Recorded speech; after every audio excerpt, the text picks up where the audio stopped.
Hi friends, welcome to Kirti Samayal. இன்னைக்கு நம்ம வந்து ஒரு பொங்கல் ஸ்பெஷல் ரெசிபி தான் பார்க்க போறோம். அது என்னன்னா Akkaravadisal அப்படிங்கற ஒரு ட்ரெடிஷனல் மில்க் ஸ்வீட் தான் பார்க்க போறோம். இது வந்து பொங்கல் மாதிரியே தான், சக்கரை பொங்கல் மாதிரியே தான். ஆனா இது வந்து ஃபுல் அண்ட் ஃபுல் வந்து மில்க்லயே செய்யிறது. யூசுவலா பொங்கல் வந்து நம்ம தண்ணி சேர்த்து தான் செய்வோம். ஆனா இது வந்து பால் முழுக்க பால்லயே செய்யறனால அதோட கன்சிஸ்டன்சியும் டேஸ்டும் வந்து வேற லெவல்ல இருக்கும். அது போக நெய்யும் அதிகமாக சேர்த்து நம்ம செய்கிற டிஷ்ஷு. தண்ணியே யூஸ் பண்ணாமல் ஃபுல் அண்ட் ஃபுல் வந்து பால்லையே செய்கிற ரெசிபி இது செஞ்சு பாருங்கள், ரொம்பவே டேஸ்ட்டாக இருக்கும்.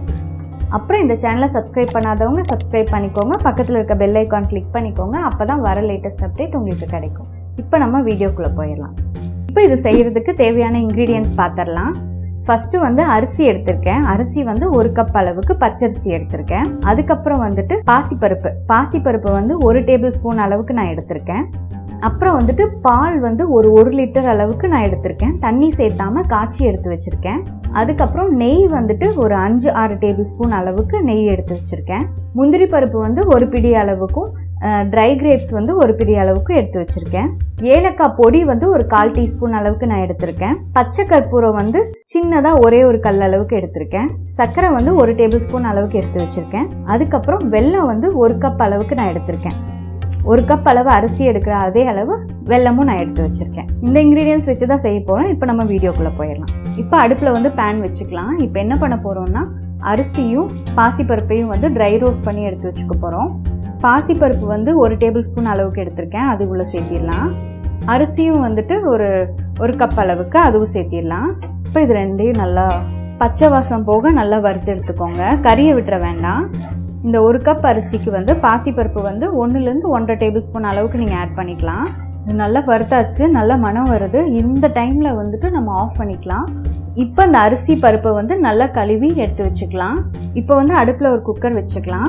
கழுவி வச்சிருக்க பருப்பும் அரிசியும் வந்து உள்ளே சேர்த்திடலாம். அரிசி வந்து எந்த கப்பில் எடுக்கிறீங்களோ அதே கப் அளவு 4 மடங்கு வந்து பால் ஆட் பண்ணிக்கணும். பால் வந்து ஆல்ரெடி காய்ச்சி எடுத்து வச்சுருக்கேன், அதுதான் நான் உள்ளே சேர்த்துறேன். இப்போ நல்லா கொஞ்சம் கலக்கி விட்டுட்டு குக்கர் மூடி போட்டு ஒரு 4-5 விசில் வர மாதிரி விட்டுடலாம். குக்கரில் வந்து விசில் விடும்போது உங்களுக்கு பால் வந்து வெளியே வர ஆரம்பிச்சிரும். அப்போ நீங்கள் கொஞ்சம் ஸ்லோ பண்ணிவிட்டு திருப்பி ஹையில் வச்சுக்கோங்க நெக்ஸ்ட் விசிலுக்கு. அந்த மாதிரி பண்ணிங்கன்னா பால் வந்து அதிகமாக வெளியே போகாது. இப்போ பக்கத்துலேயே வேற ஒரு பாத்திரம் வச்சு நம்ம வந்து பாகு காய்ச்சிக்கலாம். 1 கப் அளவுக்கு வெல்லம் வச்சுருக்கேன், அது உள்ளே சேர்த்திடலாம். கொஞ்சமாக தண்ணி விட்டுக்கலாம். இப்போ பாகு காய்ச்சியாச்சு. இப்போ நம்ம வந்து ஆற வச்சிடலாம். இது குக்கரில் இந்த அளவுக்கு நல்லா வெந்துருச்சு. இப்போ நம்ம வந்து இது ஒரு பாத்திரத்துக்கு மாற்றிக்கலாம். இப்போ வந்து இது கூடயே வந்து நம்ம ஆற வச்சிருந்த பாகு வந்து உள்ளே சேர்த்திக்கலாம். இப்போ ஸ்டவ் ஆன் பண்ணிக்கலாம். இப்போ இந்த பாகோட இதை வந்து கொஞ்சம் நல்லா மசிச்சு விட்டுக்கோங்க. இப்போ வந்து 1 டேபிள் ஸ்பூன் அளவுக்கு வந்து சர்க்கரை வச்சுருந்தது வந்து உள்ளே சேர்த்திடலாம். உங்களுக்கு இனிப்பு பத்தலைன்னா நீங்கள் இன்னுமே சர்க்கரை கொஞ்சம் ஆட் பண்ணிக்கலாம். இப்போ இதை நல்லா இந்த மாதிரி கிளறி விட்டுக்கோங்க. இருந்த பாலில் வந்து ஒரு 1/2 லிட்டர் பால் வந்துட்டு நம்ம குக்கரில் விசில் விட்டு எடுத்துட்டோம். மீதி இருக்க பால் வந்து கொஞ்சமாக உள்ளே இப்போ சேர்த்திடலாம். ஆறின பாலாக சேர்த்திக்கோங்க, இல்லைன்னா திரிஞ்சிரும். இப்போ நம்ம வந்து இதை அப்படியே கலக்கி விட்டுக்கலாம். இப்போ இது கூடவே கொஞ்சம் நெய் வந்து சேர்த்திக்கலாம். நெய் விட்டு இதை நல்லா கலக்கி விட்டுக்கோங்க. எவ்வளோக்கு எவ்வளோ நெய் ஆட் பண்ணுறோமோ அவ்வளோக்கு டேஸ்ட் நல்லாயிருக்கும், டெக்ஸ்சரும் சூப்பராக இருக்கும். இது கொஞ்சம் திக்காகும் போது இன்னும் கொஞ்சம் பால் ஆட் பண்ணிக்கலாம். நெக்ஸ்ட்டு வந்துட்டு ஏலக்காய் பொடி வந்து ஒரு 1/4 டீஸ்பூன் அளவுக்கு எடுத்திருக்கேன், அதையும் இப்போ உள்ளே சேர்த்திடலாம். அப்புறம் வந்துட்டு பச்சை கற்பூரம் இருக்குது, அதையும் வந்து உள்ளே சேர்த்திடலாம். இப்போ இதை நல்லா கலக்கி விட்டுக்கலாம். நான் இப்போ சொல்கிற அளவு வந்து ஒரு 4 பேத்துக்கு செய்கிற அளவுக்கு நான் சொல்கிறேன். உங்களுக்கு அதிகமாக வேணும்னா இது எல்லாத்தையும் எக்ஸ்ட்ரா நீங்கள் ஆட் பண்ணிக்கலாம். இப்போ வந்து மீதி இருக்க பால் உள்ளே சேர்த்திடலாம்.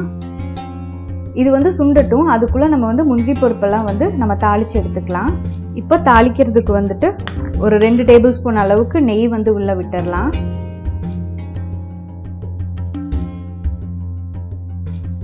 இப்போ வந்து முந்திரி பருப்பு திராட்சை ரெண்டும் ஒரு பிடி அளவு எடுத்திருக்கேன், அது இப்போ உள்ளே சேர்த்திடலாம். இதை ஆஃப் பண்ணி அப்படியே இருக்கட்டும். பால் வந்து திக்கானதுக்கப்புறம் இதை வந்து கடைசியாக ஆட் பண்ணிக்கலாம். இப்போ வந்து மீதி இருக்க நெய்யெல்லாம் ஆட் பண்ணிக்கலாம். இப்போ வந்து இந்த மாதிரி கன்சிஸ்டன்சி வந்துருச்சு. இது ஆற இன்னும் திக்காகும், அதனால முந்திரி திராட்சை வறுத்து வச்சுருந்ததை வந்து உள்ளே சேர்த்திடலாம். இப்போ டேஸ்டியான அக்கார வடிசல் ரெடி ஆகிடுச்சு. இது ஆறும்போது உங்களுக்கு இன்னுமே திக்காகும். இப்போ நம்ம வந்து ஸ்டவ் ஆஃப் பண்ணிக்கலாம்.